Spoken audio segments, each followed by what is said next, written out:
உங்கள் வாழ்க்கையில் உங்கள் கையில் பணமும் உங்களுக்கான ஒரு வேலையும் இல்லை அப்படின்னா, நீங்கள் கரெக்டான இடத்துல ஒரு கரெக்டான விஷயத்த சொன்னால் கூட, அதை பார்க்குறவங்க கண்டிப்பாக தப்பாக தான் பேசுவாங்க, தப்பாக தான் சொல்லுவாங்க. அப்படின்ற உலகத்தில் தான் நீங்கள் வாழ்ந்துட்டுருக்கீங்க அப்படின்றத ஞாபகத்தில் வச்சுக்கோங்க. ஸோ உங்கள் வாழ்க்கையில் நீங்கள் உங்களுக்கான அடையாளத்தை உருவாக்கி வச்சுக்கோங்க. அடுத்தவங்க நீங்கள் பேசுகிறத கொஞ்சமாச்சும் கேட்கணும் அப்படின்னு நினச்சிங்கன்னா, உங்களோட அடையாளத்தை நீங்கள் உருவாக்க வேண்டியது உங்களோட கட்டாயம்தான். எல்லாரும் ஒர்க் பண்ணுற இடத்துலையும் சரி, வீட்லேயும் சரி, நம்மளை சுற்றி உள்ளவங்க கிட்ட நம்மளை பற்றி தப்பு தப்பாக பேசுகிறதுக்கு ஒரு நாரதர் கண்டிப்பாக நம்மளோட லைஃப்பில் இருப்பாங்க. அது மட்டும் இல்லாமல் எட்டப்பன் நம்மளை காட்டி கொடுக்குற மாதிரி ஒரு எட்டப்பனும் அதே கூட்டத்தில் இருப்பாங்க. அதே மாதிரி நம்மளை தப்பு தப்பாக போட்டு கொடுத்து நம்மளை பிரிக்கிறதுக்கு ஒரு சகுனி மாதிரி ஒரு ஆட்களும் கண்டிப்பாக இருப்பாங்கன்றது தான் மறுக்க முடியாத உண்மை. நம்ம மேலே தப்பு தப்பாக பழிய போடுறதுக்கு பார்த்திங்கன்னா, கண்டிப்பாக நம்ம லைஃப்பில் நிறைய பேர் வருவாங்க. அதை நிறைய பேர் அனுபவிச்சிருப்பீங்க. கண்டிப்பாக நீங்கள் அந்த மாதிரி அனுபவிச்சிருந்தீங்கன்னா மறக்காமல் கமெண்ட் பாக்ஸில் கமெண்ட் பண்ணுங்கள். பட் நம்ம வாழ்கிறதுக்கான ஒரு நல்ல வழியை சொல்கிறதுக்கு பார்த்திங்கன்னா ஒருத்தர் கூட வரமாட்டாங்க. ஸோ இதையுமே நம்ம லைஃப்பில் எல்லாருமே உணர்ந்திருப்போம். ஒரு இடத்துல நீங்கள் தோற்று போகிறீங்க அப்படின்னா, கண்டிப்பாக அந்த இடத்துல நீங்கள் கூனி குறுக்கி வெளியில் வராதீங்க. அந்த இடத்துல நல்லா சிரிச்சுட்டே வெளியில் வந்துடுங்க. அந்த சிரிப்புக்கு பின்னாடி பார்த்திங்கன்னா கண்டிப்பாக ஒரு திமிர் இருக்கணும். நான் இப்போ இல்லைன்னா நான் அடுத்த டைம் கண்டிப்பாக ஜெயிப்பேன்டா அப்படின்ற மாதிரி. ஸோ உங்களோட சிரிப்புக்கு அவ்வளோ பெரிய பவர் இருக்குது அப்படின்றத மறந்துடாதீங்க. உங்களோட சிரிப்பை பார்த்து உங்களை தோற்கடித்தவங்க கூட அந்த இடத்துல ஒரு நிமிஷம் அப்படி திகைச்சு போயிடுவாங்க. ஒரு சில உறவுகளை நம்ம தலைக்கு மேலே தூக்கி வச்சு என்ன தான் தாங்குன்னு தாங்கினாலும் அவங்க உங்களை கழட்டி விட வேண்டிய இடத்துல கண்டிப்பாக கழட்டி விட்டு போயிடுவாங்க ஒரு கட்டத்தில்.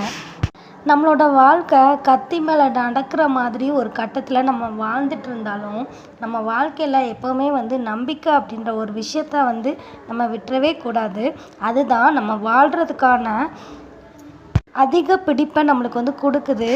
புத்திசாலிங்க எப்போவுமே பார்த்திங்களா, தன் விதியை தானே எழுதிக்கிறேன் அப்படின்னு நினைப்பாங்க. ஆனால் கோழைகள் என்ன நினைப்பாங்க அப்படின்னா, ஐயோ இந்த வாழ்க்கையே தலை விதியாக இருக்குது, ஒவ்வொரு நாளும் அவஸ்தையாக இருக்குது அப்படின்னு நினைப்பாங்க. ஸோ நீங்கள் புத்திசாலி மாதிரி இருக்கணுமா, இல்லை ஒரு கோழை மாதிரி நடந்துக்கணுமா அப்படின்றத நீங்கள் தான் உங்கள் வாழ்க்கையில் முடிவு பண்ணிக்கணும். நீங்கள் என்ன தான் கஷ்டத்தில் இருந்தாலும் எப்போ பார்த்தாலும் நீங்கள் உங்களை சந்தோஷமாக வச்சுக்கிற மாதிரியே ட்ரை பண்ணுங்கள். எப்போ பார்த்தாலும் உங்களோட முகத்தில் ஒரு புன்னகை வச்சுக்கிட்டே இருங்க. ஏன்னா ஃபஸ்ட்டு அது உங்களுக்கு தோற்றத்தில் மட்டும்தான் அந்த புன்னகைன்றது இருக்கும். கண்டிப்பாக அது ஒரு நாள் இல்லை ஒரு நாள் உங்களோட வாழ்க்கையிலையும் மாறும் அப்படின்றதான் நிதர்சனமான உண்மை. ஸோ நம்ம எப்படி இருக்கோமோ அதை பொறுத்து தான் நம்மளோட வாழ்க்கை அமையும். நம்ம ஒவ்வொரு நாளும் ஃபீல் பண்ணுற மாதிரி ஒரு வாழ்க்கையை வாழ்ந்துக்கிட்டே இருந்தோம் அப்படின்னா லாஸ்ட்டு வரைக்கும் நம்ம ஃபீல் பண்ணிக்கிட்டு மட்டும்தான் இருப்போம். இதுவே நம்ம மகிழ்ச்சியாக வச்சுக்க பழகிட்டோம் அப்படின்னா கண்டிப்பாக நம்மளோட வாழ்க்கையும் கண்டிப்பாக மகிழ்ச்சியாக மாறும். உங்களோட திறமைக்கு எப்போவுமே நீங்களே ஒரு ஃபுல் ஸ்டாப் வைக்காதீங்க, என்னோடய திறமை இவ்வளோ தான் அப்படின்னு. ஸோ நம்ம இலக்கு எவ்வளோ பெருசாக இருக்கோ அதுக்கேற்ற மாதிரி நம்மளோட திறமையும் அளவுக்கு அதிகமாக உயர்ந்திருக்கு அப்படின்றத நீங்கள் ஃபஸ்ட்டு நம்புங்க.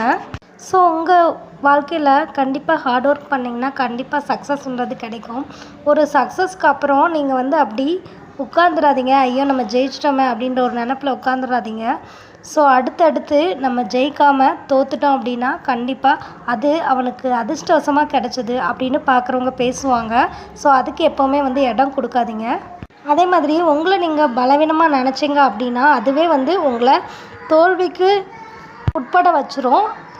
விதி அப்படின்றது பார்த்திங்கன்னா ஒரு நல்ல பர்சனுக்கு பார்த்திங்கன்னா அது ஃப்ரெண்டு மாதிரி, புத்திசாலியாக இருக்கிறவங்களுக்கு அது பார்த்திங்கன்னா ஒரு வழிகாட்டி, கெட்டவங்களுக்கு பார்த்திங்கன்னா அதுதான் விரோதி, முட்டாள்களுக்கு பார்த்திங்கன்னா அது ஒரு அதிகாரி மாதிரி. ஸோ உங்களோட வாழ்க்கையில் உங்களோட விதி எப்படி இருக்கணும் அப்படின்றத நீங்கள் தான் முடிவு பண்ணணும். நான் ரொம்ப பிடிக்காத ஒரு வாழ்க்கையை வாழ்கிறேன், அதில் எப்படி நான் பிடிக்காமல் வாழ முடியும் அப்படின்னு ஒரு சில பேர் யோசிச்சுட்டு இருப்பீங்க. ஸோ அந்த மாதிரி எப்போவுமே யோசிக்காதீங்க.